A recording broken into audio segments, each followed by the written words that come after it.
the program has a loan forgiveness. If we use this government money to build it, and the term is to provide low-income housing for 30 years.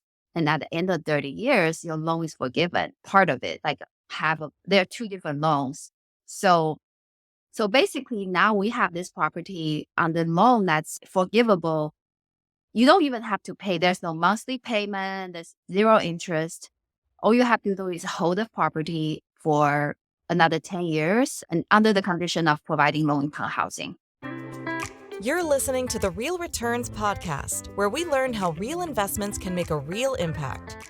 Join your hosts, Andrew and Dan, as they share stories and interview business leaders on how real estate and other forms of investment can create meaningful change for individuals and communities around the world. Hello and welcome to another episode of the Real Returns podcast. I'm your host, Andrew Reichert, and I'm joined with Lupei. I think you're going to really enjoy hearing a little bit about how she went from naval officer to real estate investor. So with that, Lupei, would you mind introducing yourself and talking a little bit about your background? Yes. Hey, Andrew. Good morning. Thank you for having me. My name is Lupei Chou. And like Andrew said, I am a naval officer. I am still currently on active duty. I'm stationed in Washington, D.C. I'm also a real estate investor. I started that about 5 years ago, and it's been such an amazing experience. It's been a lot of growth for me personally and professionally. So I love to share that with people, share my story. Yeah, I love that. And how did you get into real estate? I mean, just from having a military background, what made you want to invest in real estate? Yeah, so really, it started out with we sold a house. We had some cash on hand. So I used to have a property in California when I was stationed there 10 years ago. And we just recently sold that property. Well, 5 years ago, right? When we started the real estate. So with that, that's how we really got started. The proceed from that sale, my husband and I was looking for a place to put it to invest the fund. Mm-hmm. Awesome. And I know you're passionate about financial literacy and helping folks do a little bit of what you've done. Can you talk about what sort of drives your interest in having an impact in the way people view investing and finance and things like that? Yeah, this is going back to the same first deal, my first deal. So we had this property for 10 years and we back then, right, we were hands off landlord. We didn't really manage it actively. We had a renter. The rent was covering the mortgage. We were happy about it. We just didn't know about real estate. We didn't know about appreciation. We weren't watching the market.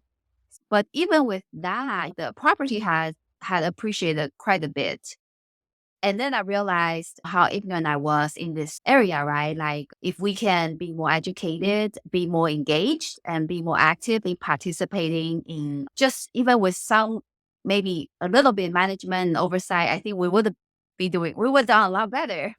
It's not bad. We still got a good return out of the house, but that just made me realize how much I didn't know and how much not having the people around me having these conversations, right? And it's just not like in my world. So that's something I realized was so important. If you're not surrounded, you're not exposed to information, you just don't know.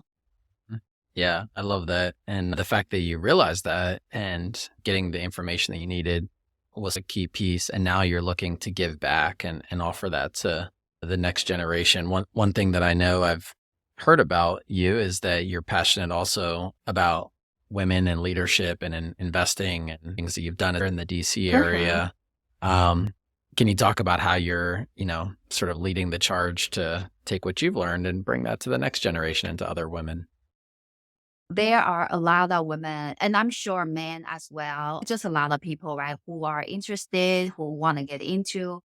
We are in the women's group just because I think that's the group of people I can really connect with. The ladies, the moms, our kids, know that.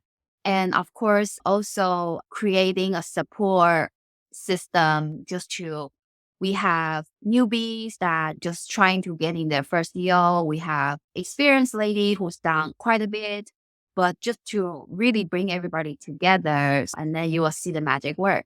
Yeah. Yeah, I love that. And as a father of three girls, I have a particular passion and interest for, yeah, making sure that women are trained up as well. So I appreciate the work that you're doing there. You mentioned some of the folks in your group have, you know, trying to do their first deal or really, Mhm. really very new in this space. What advice do you have for somebody that's looking to do their first deal? They've never invested in real estate before. What advice do you have for them? I think education is really the key. I know it took me like 2 years to really feel comfortable, feel like I can call myself a real estate investor. Having that knowledge, and it's gonna be the key in terms of like finding the right partners, evaluating the deals, not getting yourself into any kind of bad situation so that happens. So definitely I wanna say you wanna take action, but then also take it slow and move smartly, not get yourself into something you not don't really understand or yeah. Yeah, I love that. Sometimes it requires a little bit of extra patience. Everybody wants to jump right in and invest in real estate, but to your point, you can end up in a good bit of trouble if you get into a bad Yeah. deal.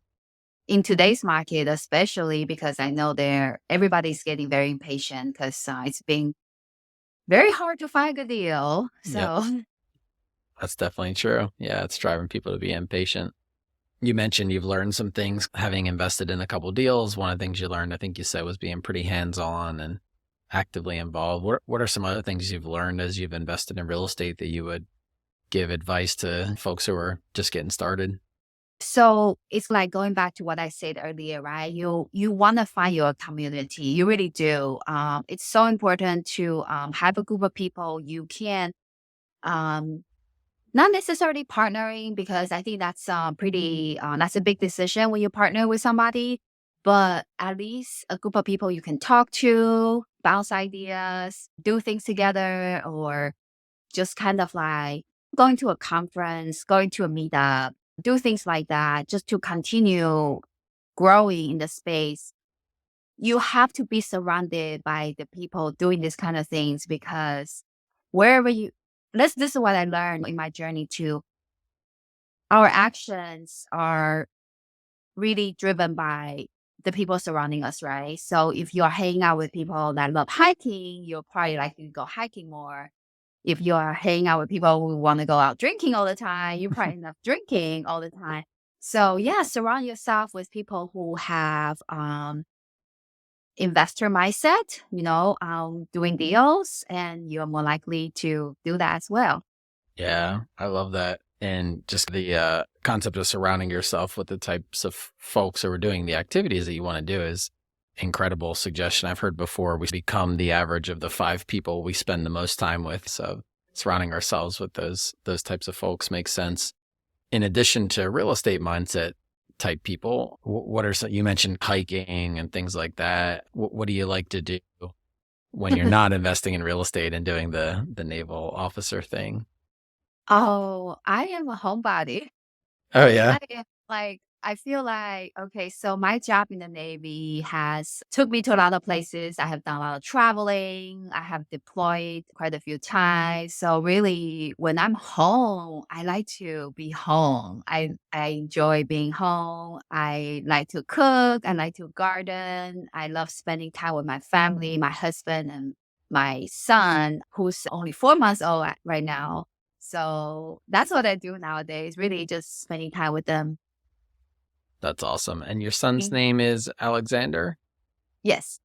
Awesome. And I'd be curious to hear just how having a child, I saw this sort of in your notes, has motivated you to do what you do. Talk a little bit about your journey there and just how you've kind of having this child as part of the fire in the belly that gets you doing what you're doing. Yeah, yeah. It really, as having children is life changing. I had him late in life, in my 40s. So it was definitely a big change for me. It was really good timing wise in terms of like I feel like I have lived my life. Now I'm ready to embrace him completely. And I think this story is not unique. All of us didn't grow up with, like, I don't know, coming from rich family, coming from parents are in the space, knowing I'm investing or real estate or business, right? So this is what I want to provide for him. Not necessarily like he has to invest or do real estate, but having that mindset, right? Like knowing this, just have the awareness, have the knowledge. That's what I want for him. So he knows this is an option for him if that's what he chooses to do.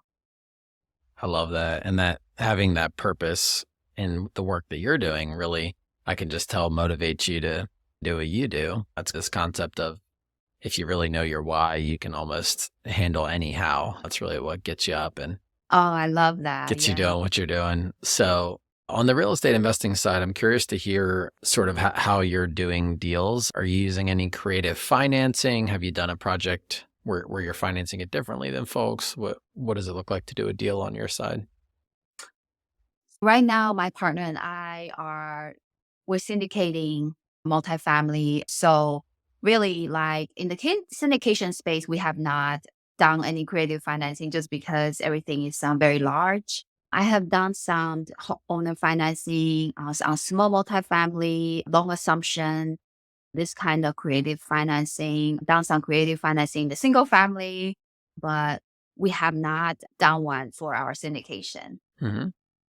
And are you using any kind of government programs? I think I saw some of that in your profiles, the type of work you're doing. So yes, I think you are talking about it's a small project. It's just me and my other is another partner. We purchased this 8-unit housing apartment. Well, no, multifamily, 8-unit multifamily, small multifamily in Kentucky. And it was at the time it was a low income housing at purchase. And it still is for the next 10 years. So the project was built. So previous owner leveraged low income housing to build this property. And so the program has a loan forgiveness incentive, right? Once if we use this government money to build it, and the term is to provide low income housing for 30 years. And at the end of 30 years, your loan is forgiven, part of it, like there are two different loans. So so basically, now we have this property on the loan that's forgivable. You don't even have to pay. There's no monthly payment. There's zero interest. All you have to do is hold the property for another 10 years and under the condition of providing low income housing. Mhm. So that is one of the creative financing project I talked about. And I also talk about that project in impact investing because you can do well for yourself, also do good for people that need housing. I love that. And that's an amazing way to think about impact in the work that you're doing. You're able to provide people this home that they need, and you're able to coordinate the resources, the government, and otherwise to put that together. And that's a huge need right now. Low It income, definitely is. And affordable housing is huge. So, I that actually got me interested in, okay, so how can I be the one building it, right? So I would be looking into that as a project potentially down the road. yeah. Yeah. Are you thinking about expanding that and doing more of those? Uh-huh. We are exploring at the moment some options in Texas. There are some government programs, grants out there for building affordable housing. So that's something we are working on very early in the process. So I will definitely keep you updated if we get somewhere with that. Yeah. Nice. And where are your current multifamily holdings? We're mostly in Texas. So Houston, Lubbock. Lubbock is a smaller market in northern Texas. We have one in Kentucky. And we are also we're investing a lot time and worker relations in Georgia. Okay. Great. Awesome. I think those are great markets that seem to be doing well right now. So that makes sense. Your focus there. I'm curious, you got 20 years of leadership training in the military, being a naval officer. How has that experience helped you in the real estate investing side of things? Like, is there a certain discipline that you've learned that has helped you when you're underwriting deals or anything like that? Interesting question because so as the private sector, the military works very differently compared to any other industry, right? Because Yeah. it's very hierarchical. Hmm. It's almost like you have a lot of authority by being in a certain position or rank. And of course, the business world doesn't work that way, right? It's all relationship based. It's a very flat structured. So that's something I find really interesting. So you really have to be genuine. You really have to respect people and treat people well if you want your business to grow. Of course, there are things I grew up in the military, 22 years at this point. I think what I am good at is I work hard. I'm disciplined when it comes to if I have to get something done, I will do whatever it takes to get it done, whether it's underwriting or marketing, deal sourcing. So we do it all. Yeah. Yeah. I love that. That makes a ton of sense. Awesome. I'm excited to continue to follow your story as you keep growing your portfolio and having an impact on people. And I love how you think of impact and particularly providing that affordable housing, and also love your focus on financial literacy and how you think about impacting colleagues and people that want to get into this space, but maybe just don't quite know how. So with that, let's go ahead and jump into our lightning round questions. So Okay. this is just, we love to get to know you a little bit personally. First question for you is, can you tell us about your biggest win? So this could be personal, professional, but what would you say is one of your biggest wins? Oh, my biggest win is my son, Alexander. Like we already talked about, I had him late in life after many years of fertility struggle. Mhm. So honestly, having him here is definitely the biggest win. There's nothing gonna top off that one. I love that. I knew you were going to say that, but I had to ask anyway. And hopefully that's a little bit of encouragement to other folks going through fertility struggles, because I know how hard that can be. So thank Mhm. you for sharing that. What's your favorite movie of all time? I probably have a lot of movies that I really enjoy, but I would say one movie my husband and I really enjoy watching together is Forrest Gump. I love that. I literally just was texting my uncle about Run Forest Run just yesterday. So there's such funny anecdotes in that movie. That's the best movie ever made because it has everything, right? It has everything in it. Yeah. Well, It's beautiful. get ready to shift your focus to Disney movies. That seems to be well, all we watch at home these days. Um, Okay. Thank you. what would you say is your favorite food? Oh, favorite. That's a hard one, right? I love so many food. I'm Chinese. Hmm. So I would say my comfort food is always like when if I'm feeling not so good, if I'm feeling not having a good day, like my fallback is my comfort food. It's probably like fried rice and some Chinese chicken. That's awesome. And do you make that stuff at home or do you order? I do. I love to cook. We also love go out to eat. We live in Maryland. There are a few areas concentrated, Asian concentrated spots. So you can go get really good Chinese food, Japanese, Korean. So yeah, we love it. I love that. That's great. What is a way that you're currently growing, either personally or professionally? What's a way that you consider yourself growing in a particular area? That is a good question. And I have to say, sometimes growing is slowing down, right? Like Mm, I learned that after the baby was born because I was so used to doing everything, right? Like just me, I can pick up and go real fast. I just mhm. grab my stuff, jump in the car and go. So with having Alexander, it really forced me to slow down and just take it, take my time to do everything. But it's really, really helping to grow as a person, right? To be patient, lot of patience, to just not stress. Sometimes you just let things go, like, well, I just can't get there. So I think that's part of the growth I never really expected to have. I probably didn't think that would be a growth if you asked me before the baby. But now it's like, wow, it's not easy, right? To be able to slow down your day and just really figure out, okay, what am I gonna do today? Like what I can let go, what's not important. I'm just not gonna try to take it on today. Yeah, that's good. What a tough skill to develop, but such an important one. A phrase we use here at our company is go slow to go fast. Sometimes you actually need to slow down in order to be able to actually accomplish what you need to accomplish. Love that phrase, go slow, go fast. Yeah, yeah. You can use it. So, any particular content that you're taking in that you would recommend either folks looking to get into real estate investing or other podcasts or books that you read, anything like that that you'd recommend? Um, there are so many great books out there, and I'm sure all the guests have given you a lot of great recommendations. So I will say a book, but it's not directly real estate related, but it is good for general financial literacy. It's for anybody. I learned about this book a few years into my real estate journey because when you're investing, after a few years, right, like if you make some money and then you are now faced with taxes.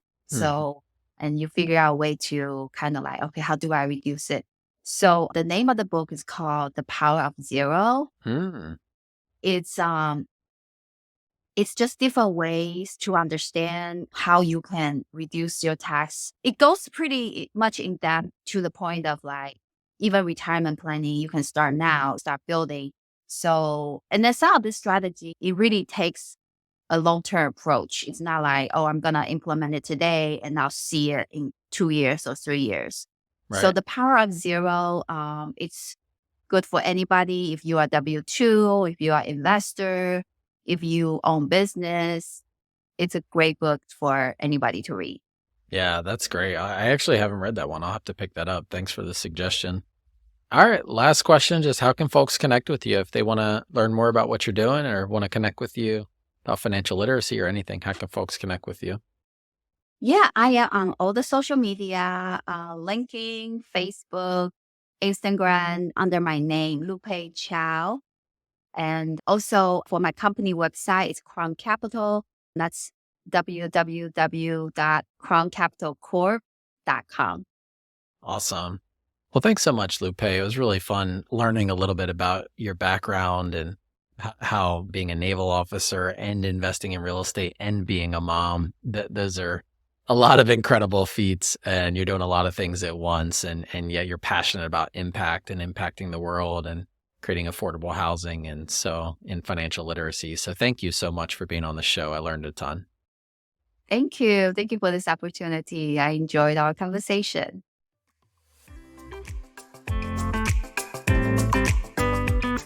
Thank you for joining us for this episode of the Real Returns Podcast. We hope that you learned something new about how you can invest to make a lasting impact on those around you. Please be sure to subscribe to our show wherever you listen to your podcasts, leave us a review, and share about us on social media.